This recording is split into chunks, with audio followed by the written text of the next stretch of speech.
bersama-sama dulu. Amsal 19 ayat 1 sampai 3. Amsal 19 ayat 1 sampai 3. Ya. Saya akan bacakan atau baca bersama-sama, pria yang ganjil, wanita yang genap ya. 1, 3, pria.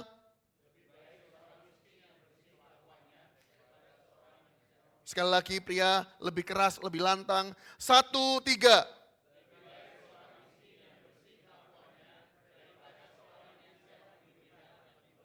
Wanita 2.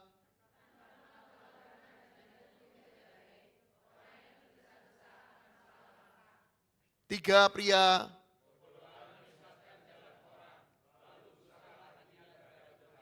Nah Bapak Ibu, itu ayat yang akan kita pegang. Sadari bahwa dunia itu sering menggambarkan bahwa ada ungkapan, yang penting rajin pasti berhasil. Rajin bagus, katakan rajin bagus. Oh jangan salah, rajin bagus. Tapi nggak cukup Bapak Ibu, coba bayangkan kalau Anda ada dalam dunia kerja saat ini, kalau kita nggak punya nilai lebih, kalau nanti ada PHK, oh ini so-so, ini nggak bisa apa-apa, PHK. Dan ke depan ini nggak makin mudah, katakan tidak makin mudah. Saya tidak sedang menakut-nakuti Anda. Dunia kerja hari-hari ke depan tidak semakin mudah, katakan lebih keras, tidak semakin mudah. Maka dari itu kalau kita nggak punya nilai lebih yang dibangun dari sekarang, rugi. Saya nggak pikir jemaat kita itu cuma mentalnya rajin, tapi Anda ngerti, rajin tapi kalau ngerjakin sesuatu bisa 2 kali, 3 kali diulang. Loh kenapa? Karena nggak punya pengetahuan. Kerja cepat baik, tapi kerja cerdas dan cepat jauh lebih baik. Yang mengerti kata yes. Coba bayangkan, Anda naik perahu, Anda mau gayung, Pak Ayas dayungnya sekuat tenaga. Ternyata jalurnya salah. Dia mau ke Sumatera, malah ke Sulawesi. Pak Ari yang lebih kurus, nariknya set, itu udah tenaga paling maksimal, set. Tapi dia lihat kompas, oke arahnya sana, set, tenaganya mungkin sama, katakan sama. Bedanya, yang satu punya pemahaman dan pengetahuan, yang satunya tuh enggak. Kerja keras tuh bagus, tapi kalau Anda bisa kerja cerdas dan kerja keras, jauh lebih baik. Yang mengerti katakan yes, ya. Nah maka dari itu mari kita belajar. Hal ini membuat kita sadar bahwa kerja keras itu enggak cukup. Kalau lihat ilustrasi perahu tadi, kita enggak cukup kerja keras. Kita butuh arah yang benar, butuh hikmat yang benar, bahkan karakter yang benar. Nah di ayat yang kita baca tadi, ayat 1 dikatakan, lebih baik seorang miskin yang bersih kelakuannya daripada seorang yang serong bibirnya lagi bebal. Bapak Ibu, hal yang penting harus kita miliki agar seorang itu pekerjaannya tidak jadi sia-sia di hadapan Tuhan. Dia mungkin orang yang oke, kerja keras, bagus, tapi ada hal-hal yang harus ditambahkan. Nah apa yang ditambahkan? Yang pertama adalah sadari integritas lebih berharga daripada kesuksesan yang palsu. Integritas itu lebih berharga, katakan lebih baik seorang yang miskin, yang bersih kelakuannya daripada seorang yang serong bibirnya lagi bebal. Dalam dunia kerja, seringkali kita itu mengalami tekanan dari orang sekitar untuk apa? Ikut apa yang mereka lakukan. Kalau mereka melakukan cara yang curang, kita mau ikut, rasanya itu ada tekanan, pengen. Kalau enggak, nanti kita enggak berkembang. Seakan-akan kamu mandek, kalau kamu enggak ikut pakai caranya mereka, kamu mandek. Oh mereka ada buat palsu laporan. Kalau mereka enggak lakukan, kita enggak lakukan itu, kita mandek, stagnan. Karir kita stagnan. Nah di sini Bapak Saudara sekalian, mari kita belajar. Ternyata firman Tuhan itu menjelaskan bahwa integritas itu lebih berharga daripada keberhasilan yang diperoleh dengan cara yang salah. Lebih baik seorang yang miskin, tapi punya integritas, daripada seorang yang bibirnya serong, apalagi bebal. Nah di sini Bapak Ibu, mari kita belajar selalu punya prinsip bersih. Bersih itu apa? Sekalipun mungkin karir Anda itu sedang berjalan, belum di puncak. Tapi sadari, kalau hati nurani dari hidupmu bersih, caramu bekerja bersih, sadarkah? Anda akan punya damai sejahtera dan bisa tidur dengan tenang. Jangan salah loh Bapak Ibu. Banyak orang itu bekerja dengan cara yang salah dan sembarangan. Mereka mungkin sukses. Mau tidur tapi gak tenang loh. Ada intimidasi. Apalagi caranya salah, datang ke gereja. Gak mau bertobat sih San. Ya kan? Sudah berkali-kali ke gereja gak bertobat. Dengar sesuatu ini, sudah rasanya keluar kanan, keluar kiri. Masuk kanan, keluar kiri. Sudah gak peduli. Nah hal-hal seperti ini bahaya. Dalam dunia kerja, kita harus punya namanya spirit untuk bersih. Katakan bersih. Katakan bersih. Karena Anda anak Tuhan. Boleh gak saya ngomong? Anak Tuhan itu harusnya gak semua hal Anda bisa lakukan. Gak semua hal Anda bisa lakukan. Kalau yang lain pakai cara yang salah, Anda gak bisa ikut-ikutan. Kalau Anda ikut-ikutan, apakah Anda benar-benar anak Tuhan? Jadikan itu suatu standar yang nanti Anda pegang dalam dunia kerja Anda. Kenapa? Karena one day Anda akan mengalami tantangan yang jauh lebih besar kalau Anda gak punya pondasi untuk bersih. Anda bersih karena satu, Anda anak Tuhan. Anda bersih karena Anda satu, Anda mengasihi Tuhan. Anda bersih karena Anda satu, Anda itu adalah orang yang harusnya menjadi saksi Kristus di situ. Bayangkan orang Kristen, ternyata orang Kristen juga main suap. Orang Kristen ternyata juga manipulatif. Orang Kristen juga ternyata nih loh, dia orang Kristen tapi dikasih uang kotor, panas, masih terima. Sadari, ketika kita itu jadi anak Tuhan, kita nggak bisa melakukan segala sesuatu yang bahkan mungkin kita inginkan. Yang mengerti kata yes. Selalu punya prinsip, aku harus bersih dalam pekerjaan, dalam kehidupan, karena aku ini anak Kristus. Aku ini murid Kristus. Yang setuju katakan yes. Tahukah? Karena orang berintegritas, tadi dikatakan ya. Dikatakan dengan jelas, lebih baik seorang miskin yang bersih kelakuannya daripada seorang yang serong bibirnya lagi bebal. Anda mau tahu, orang berintegritas, dia gak bebal. Saya kasih satu ciri, orang berintegritas, dia bukan orang bebal. Orang berintegritas, dia tidak bebal. Kok bisa Pak Denny? Karena bebal itu adalah orang yang tahu kebenaran tapi gak mau melakukan. Jadi orang yang berintegritas sudah pasti dia gak mungkin bebal. Makanya jangan jadi pekerja, apalagi anak Tuhan, murid Kristus dalam dunia kerja. Jangan jadi pekerja Kristen yang bebal. Yang sudah tahu itu salah, tetap pura-pura gak tahu. Coba cek. Di sini moralitas kita, berapa banyak di antara kita yang tahu. Kalau kita itu nilep uang, itu salah. Berapa banyak yang tahu itu? Tapi kenapa di luar masih banyak? Labelnya itu orang Kristen loh, tapi masih nilep uang. Orang Kristen loh, masih korupsi. Orang Kristen loh, korupsi waktu. Jatah kerja, jalan-jalan di satu wahana wisata. Orang Kristen loh, kerja, gak ngapa-ngapain. Gak tahu apa yang harus dikerjakan, gak tahu apa yang harus dilakukan. Berapa banyak kita itu malah mempermalukan Allah kita. Nah Bapak Ibu Saudara sekalian, kita tuh harus berubah. Karena ke depan ini, dunia gak makin mudah, makin susah. Ada perang di sana sini, itu akan mempengaruhi banyak aspek yang mengerti kata yes. Nah kalau kita gak hati-hati, kita gak punya daya saing, percayalah, Anda yang pekerja-pekerja, siap-siap. Anda bisa di wave atau di cut. Oh yang ini masih bisa dikerjakan yang ini kerjakan yang ini yang masih bisa. Udahlah ini gak usah. Dan saya berdoa itu bukan kita yang mengerti kata yes. Jangan anggap remeh. Dalam doa saya dapat hal-hal ini.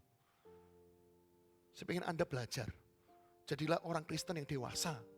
Termasuk di dunia kerja. Profesionalisme Anda dalam dunia kerja. Itu kesaksian yang terbuka bahwa Anda sungguhan anak Allah.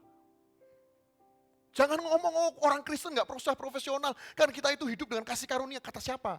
Kalau Anda memang orang Kristen, Anda itu murid Kristus, harusnya profesionalisme kerjamu justru di atas rata-rata. Karena Allah dan Yesus yang kita sembah gak pernah mediocre.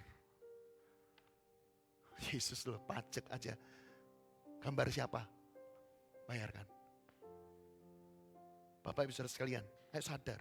Jangan jadi pekerja Kristen yang bebal, yang hidup dalam kepura-puraan.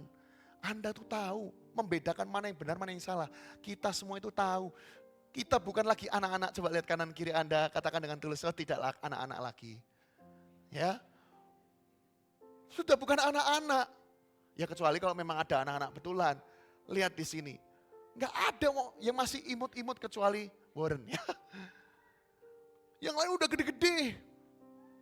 Tapi lihat di sini, kita itu bukan lagi anak-anak. Makanya kita itu sudah tahu membedakan ini benar atau salah. Tapi kalau orang bebal, ya gitu. Sekalipun sudah salah, dia terjang.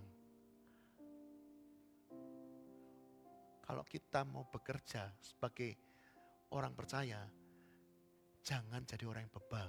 Yang mengerti katakan yes. Coba ngomong sama kanan kiri Anda, jangan jadi pekerja yang bebal.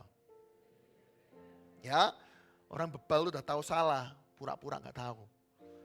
Udah tahu ini yang benar, gak mau dilakukan. Maka dari itu mari belajar. Saya masih ingat sekali, berapa tahun yang lalu ada satu orang datang ke saya. Aku ini diminta untuk melakukan ini, mengganti ini dengan ini. Tapi yang ini seperti ini dirubah supaya aku itu naik jabatan. Saya ngomong sederhana sekali, saya cuma ngomong, emang kamu damai? Enggak kok, makanya aku tanya sama Koko. Loh, kamu yang mau jalani kok jadi tanya ke saya? Ya itu keputusanmu, tapi kalau Koko boleh kasih masukan. Jangan melakukan sesuatu yang bertentangan dengan kebenaran. Karena kamu tuh tahu, ini loh kamu sudah ada alarm, kamu gak damai. Akhirnya orangnya gak jadi. Tahukah Bapak Ibu, hari ini saya ngelihat dalam hidupnya pekerjaannya diangkat Tuhan. Dia ngalami promosi. Dan sampai hari ini dia jadi orang yang tetap bersih dalam dunia pekerjaan. Saya berdoa Anda bisa pegang ini. Jangan jadi orang yang bebal. Karena orang yang berintegritas dia gak bebal. Yang mengerti katakan yes. Ya, coba cek. Anda masih pegang integritas gak? Atau hari-hari ini Anda sudah bebal? Ada area yang salah dalam pekerjaanmu atau cara Anda bekerja. Tapi Anda masih pertahankan itu. Kalau itu yang terjadi, apakah Anda ini bebal hari-hari ini? Kalau iya, pagi ini berubah. Ingat, selama kita baru dengar kebenaran ini, ada kesempatan untuk kita perbaiki. Karena one day, ada masanya, kesempatan itu sudah gak ada. Kalau itu yang terjadi, jangan sampai nanti Anda menyesal. Yang mengerti katakan yes. Ya, karena Tuhan itu gak cuma ada dalam dunia keluarga Anda, gereja Anda, tapi dalam pekerjaan Anda, Tuhan juga ada. Kalau Anda pakai cara yang salah dalam pekerjaanmu, ingat Tuhan itu menilai dan Tuhan itu melihat. Kemana kita pergi setelah kita mati, dalam dunia kerja pun bisa menentukan loh. Jangan anggap remeh bahwa, oh aku rajin ke gereja, aku mengasihi keluarga. Tapi dalam pekerjaan, Anda korupsi sana, korupsi sini. Ayo berubah. Yang mau katakan yes. Ya. Yang kedua, hal penting yang dia harus dimiliki seseorang agar pekerjaan tidak sia-sia di hadapan Tuhan. Yang pertama, sadari integritas lebih berharga daripada kesuksesan yang palsu. Yang kedua, dikatakan, tanpa pengetahuan kerajinan pun tidak baik. Orang yang tergesa-gesa akan salah langkah. Yang kedua, kerajinan harus dibarengi dengan pengetahuan. Nah Bapak Ibu Saudara sekalian, rajin itu bukan berarti tidak baik atau buruk. Bukan. Rajin itu baik. Rajin itu sesuatu yang baik dan harus dimiliki. Katakan harus dimiliki. Katakan lebih keras, harus dimiliki. Rajin harus dimiliki. Jangan jadi orang yang pemalas, gak punya masa depan nanti. Rajin itu harus dimiliki. Namun, kita perlu ngerti bahwa rajin aja gak cukup. Dalam dunia kerja kita saat ini, orang rajin banyak mungkin. Betul nggak? Kalau Anda ngomong orang malas banyak, saya kok percaya orang rajin itu banyak. Tapi apa yang membedakan kenapa orang rajin dengan orang rajin yang satunya, kok yang satu diangkat, satu enggak? Yang satu, dia rajinnya itu punya daya saing, yang satu enggak. Yang satu sekedar oke, yang penting dia berangkat, dia kerjakan. Coba bayangkan, orang rajin, dia kerjakan satu hal, wah dia rajin, tapi kalau dia nggak punya pengetahuan, akan apa yang ia kerjakan, satu hal tadi itu, dia bisa ulang sekali, 2 kali, 3 kali. Kok tahu dari mana pada ini? Saya pernah menjalani. Saya dulu orang yang wah kalau datang pagi kerjakan ini, saya kerjakan ini, sampai ke pimpinan. Diulang. Ngecek, sampai ke diulang. Loh kenapa? Saya itu sampai harus 1 kali, 2 kali, 3 kali. Ngedit video, edit 1, edit 2, tak kasihkan. Revisi. Kok diulang, tapi saya rajin. Oh saya datang lagi sampai pimpinan saya itu ngomong, ayolah, kamu kan tahu, kalau ini gak mungkin kamu taruh sini. Ini gak mungkin kamu taruh sini. Kalau kamu taruh seperti ini, enak dipandang gak? Oh gak enak ya. Nah itu loh, coba kamu belajar. Lihat ya, ini tak kasih buku, kamu belajar. Bayangkan saya itu nelen. Apa yang saya sampaikan ini? Saya belajar, oh ya, oh gini ya. Jadi saya belajar. Saya dulu cuma rajin modalnya, saya gak punya pengetahuan. Tapi begitu pengetahuan, ada segala sesuatu tak kasihkan. Oke, good, boleh, bisa lanjut ya. Oke, good, lanjut ya. Oke, maju, oke lanjutkan. Video ini oke, bisa up ya. Tahukah Bapak Ibu? Rajin aja itu gak cukup. Gak cukup. Kalau kita itu mau bersaing di tengah dunia kerja yang saat ini begitu susahnya cari kerja. Anda gak bisa cuma modal rajin. Yang mengerti katakan yes. Gak bisa. Kecepatan itu selalu harus bersanding dengan namanya ketepatan. Karena itu akan membuat kita itu maksimal dalam hal apapun yang kita kerjakan. Makanya saya kapan lalu ngomong sama rekan kami, PAW. Saya sampaikan, kalau menurut Anda kalau begini, seperti apa? Saya ajari, untuk apa? Ayo pikir, hati bagus, tapi ininya apa? Kalau enggak, nanti bolak-balik. Lah komunikasi kalau bolak-balik, saya juga akes yang diurusi, enggak mungkin cuma ngurusi satu gitar ini muter. Enggak bisa selesai, saya enggak bisa.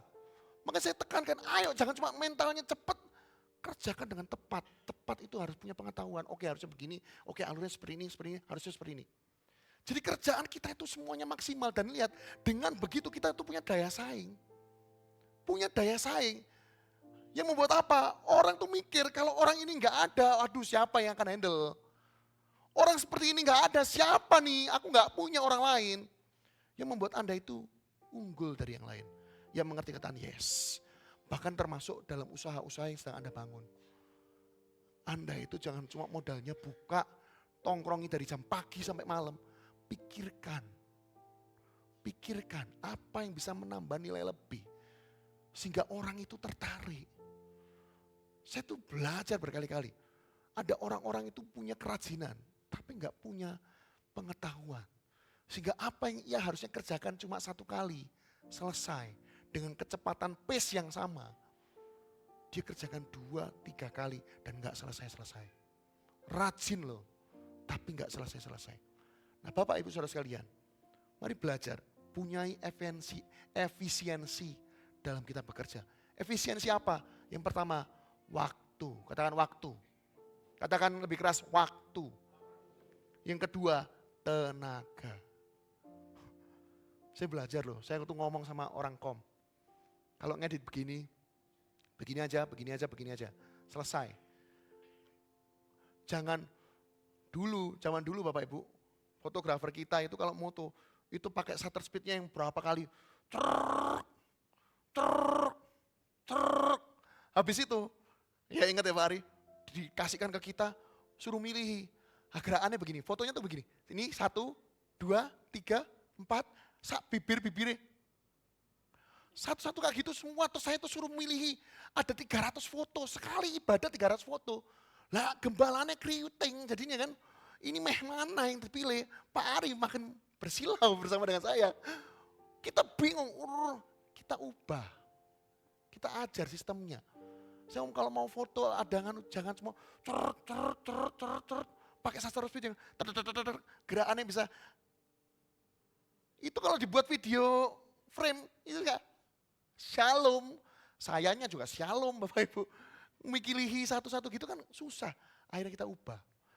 Kerja keras dan kerja cerdas itu tetap beda.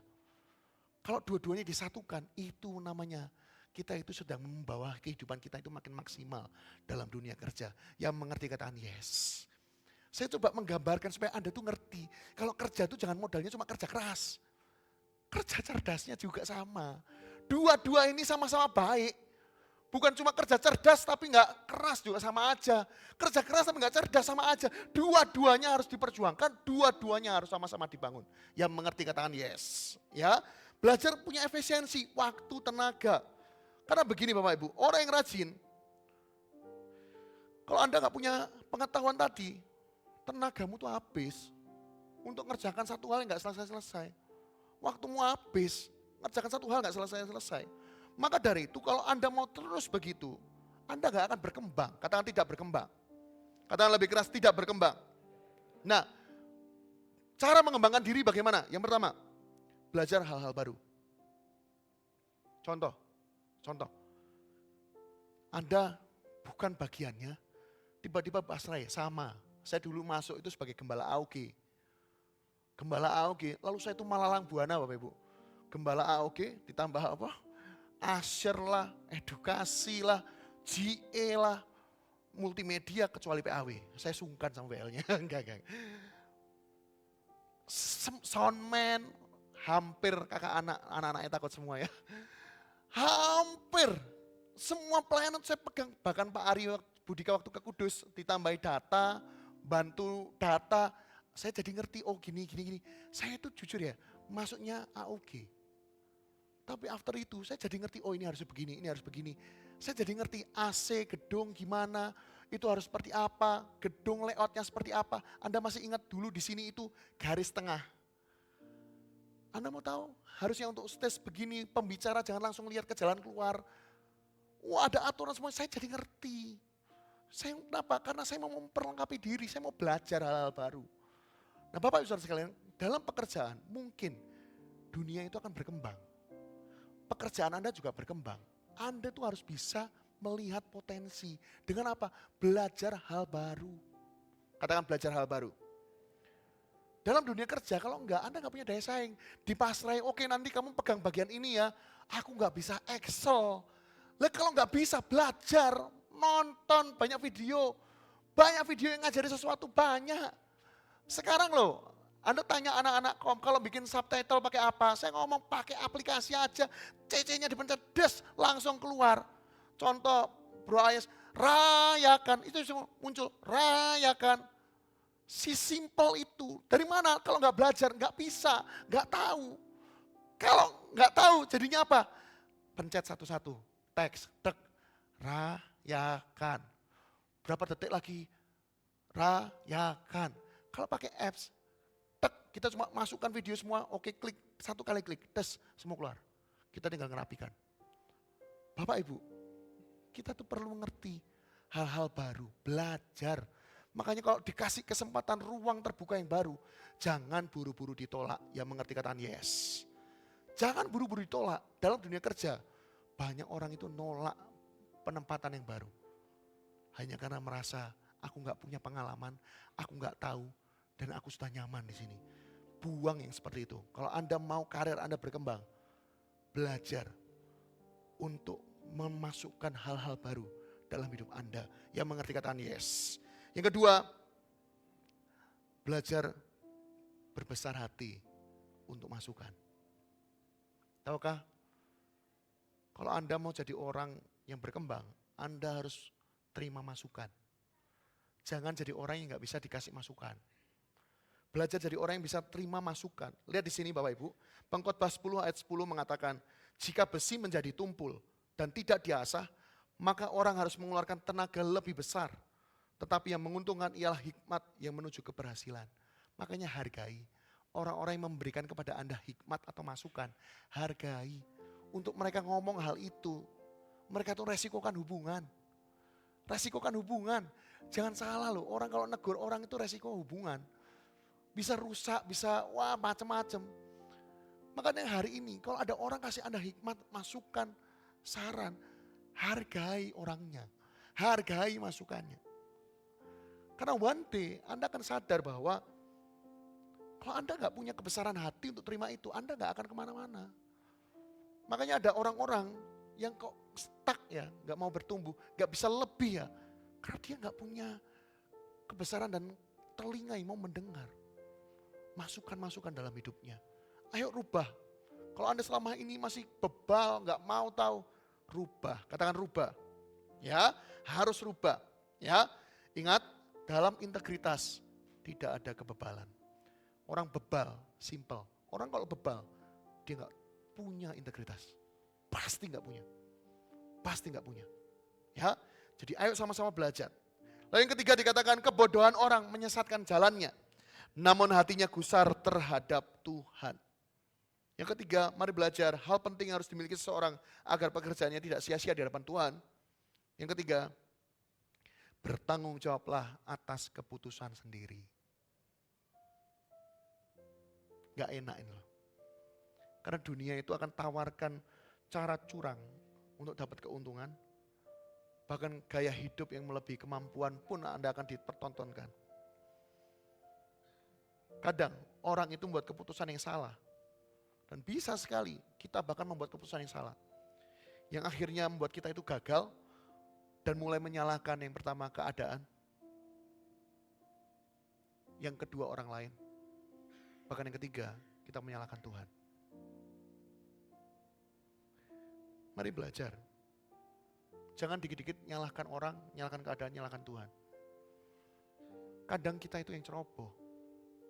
Anda gak bisa sandingkan loh, kedaulatan Tuhan dengan kecerobohan manusia. Kalau Anda gagal, Anda sekarang didemosi, Anda sekarang kok stagnan, Anda sekarang gak gimana-mana. Gak kemana-mana, hidup pekerjaan Anda begitu saja. Tapi karena satu, Anda malas. Dua, Anda gak punya integritas. Tiga, Anda gak punya kemauan untuk berkembang. Jangan salahkan Tuhan buat kesalahanmu. Kenapa Anda membandingkan kedaulatan Tuhan seakan-akan dengan kecerobohan yang Anda buat? Gak bisa. Gak bisa Bapak Ibu. Mari belajar, berhenti untuk nyalahkan Tuhan. Jangan campur adukan kedaulatan Tuhan dengan kecerobohan yang Anda buat. Kalau itu kecerobohan yang Anda buat, jangan salahkan Tuhan, itu salah Anda. Makanya pagi ini, kalau Anda tahu dunia kerja itu makin gak mudah, ayo pagi ini putuskan untuk berubah. Putuskan untuk memperbaiki hidup, perbaiki diri. Dari kapan? Nanti saja Pak Denny, makan ikut ibadah 3. Saya jelaskan kata nantimu itu tidak akan pernah terjadi. Saya pengen kita maju, saya pengen gereja ini bukan cuma gerejanya yang bertumbuh, tapi orang-orang di dalamnya itu yang saya pikirkan. Anda harus berkembang, Anda harus bisa maju, Anda harus bisa jadi berkat kesaksian dalam pekerjaan Anda, kehidupan Anda, rumah tangga Anda. Yang mengerti kata yes. Buat apa Anda ke gereja terus tapi kehidupan Anda di dunia kerja, carut-marut gak karuan. Itu jadi concern kita juga. Karena kita pengen bukan cuma itu, bukan cuma untuk gerejain, bukan. Gereja ada supaya orang-orang di dalamnya itu bertumbuh dalam Tuhan. Sehingga makin banyak orang di luar sana bisa mengenal Kristus melalui hidup Anda. Yang mengerti kata yes. Makanya ayo, kalau hari ini dalam dunia kerjamu itu carut marut, ayo rubah. Ayo rubah. Hai jemaat Tuhan. Saya rindu justru pengen dengar. Oh jemaat kita ngalami promosi, ngalami ini. Kenapa? Dan ketika ditanya mereka berkata, karena Tuhan yang memberikan kepadaku. Bukan karena kuat gagahku. Tapi kalau ditarik telisik lebih dalam, ternyata orangnya punya integritas. Orangnya itu mengambil keputusannya bijak. Orangnya begini. Saya pengen dengar loh. Perubahan-perubahan hidup yang demikian. Dan saya berdoa itu ada di tempat kita. Yang setuju katakan yes. Ya. Ayo belajar. Ayo belajar. Bahkan kalau Anda mau ambil keputusan dengan bijaksana. Pikirkan panjang. Pastikan keputusan juga sesuai dengan kebenaran firman, jangan asal-asalan. Ya, lihat di sini Bapak Ibu. Galatia 6 ayat 7, jangan sesat. Allah tidak membiarkan dirinya dipermainkan, karena apa yang ditabur orang itu juga yang akan dituainya. Apa yang kita tabur akan kita tuai. Kita tabur kecerobohan dalam dunia kerja kita, tidak mungkin kita akan menuai promosi dan kesuksesan. Tapi kalau Anda tabur mungkin dengan air mata ya, karena Anda mungkin dalam lingkungan kerja yang toksik, semuanya tuh nggak punya integritas, semuanya kerjanya asal-asalan, semuanya suka ngomongin orang. Anda tabur sesuatu yang benar, terus Anda mungkin nabur netes. Oh, benihnya tuh tabur pakai apa? Tanam. Kasih airnya tuh bukan air ini, air matamu tuh taruh di situ. Kalau Anda pengen usaha Anda maju, tetesanmu tuh berharga. Di mata Tuhan tuh berharga Bapak Ibu. Tabur, tetes. Oh, yang lain tetap gak mau ngikuti tetes. One day, kalau peninggian dari Tuhan datang, Anda baru tahu betapa murahnya tangan yang menyertai hidupmu. Apa yang kita tabur di tempat toksik itu bahkan bisa mengubah sesuatu.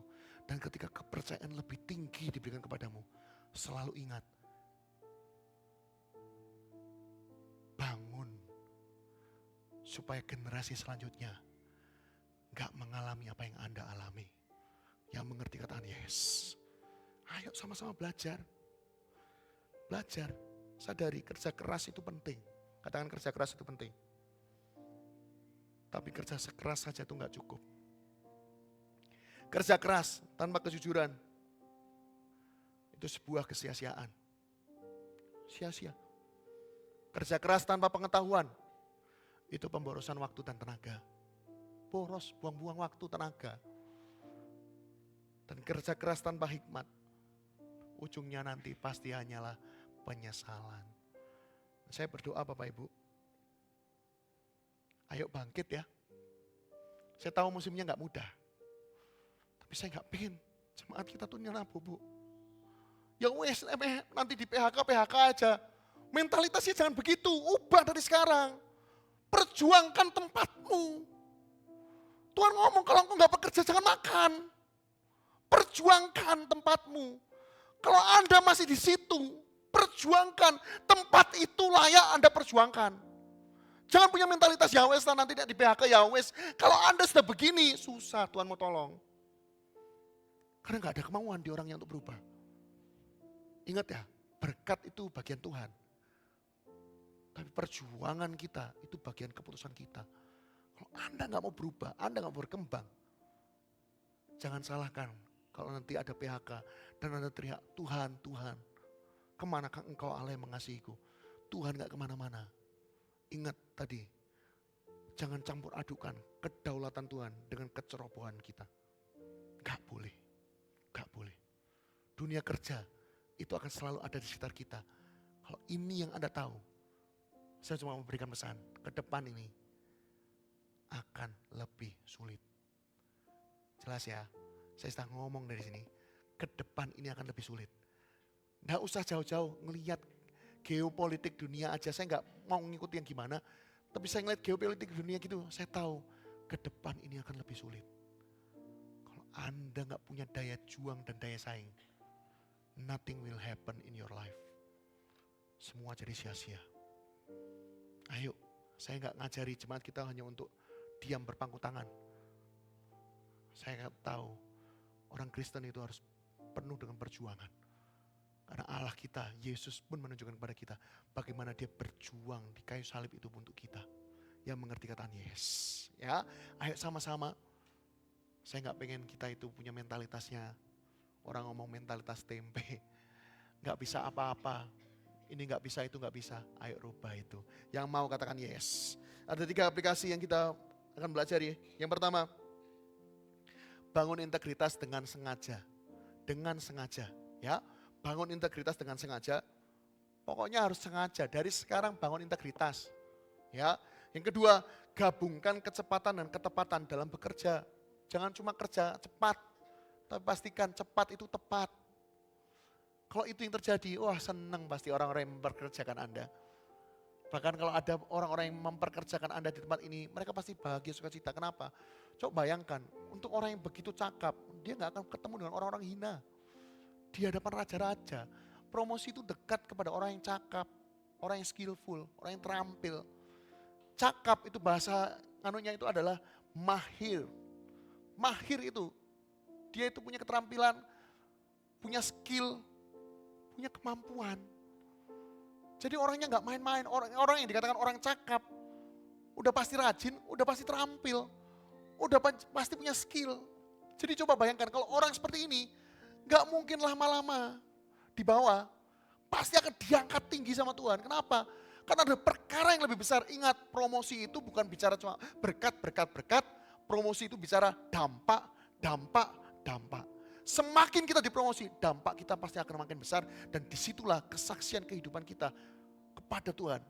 Untuk orang-orang di tempat kerja kita, sekitar kita. Makin besar dan makin banyak orang akan mengenal Kristus melalui hidup kita. Yang percaya katakan amin. Dan yang ketiga, libatkan Tuhan dalam perencanaan dan pengambilan keputusan.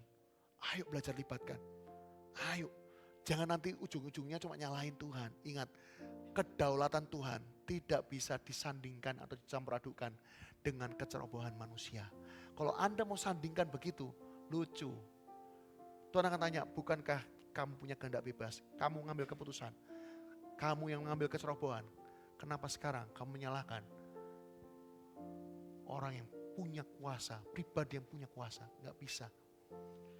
Harusnya kalau kamu tahu dah ceroboh gitu, datang kepada Tuhan bukan menyalahkan, datang kepada Tuhan, minta ampun dan pertolongan.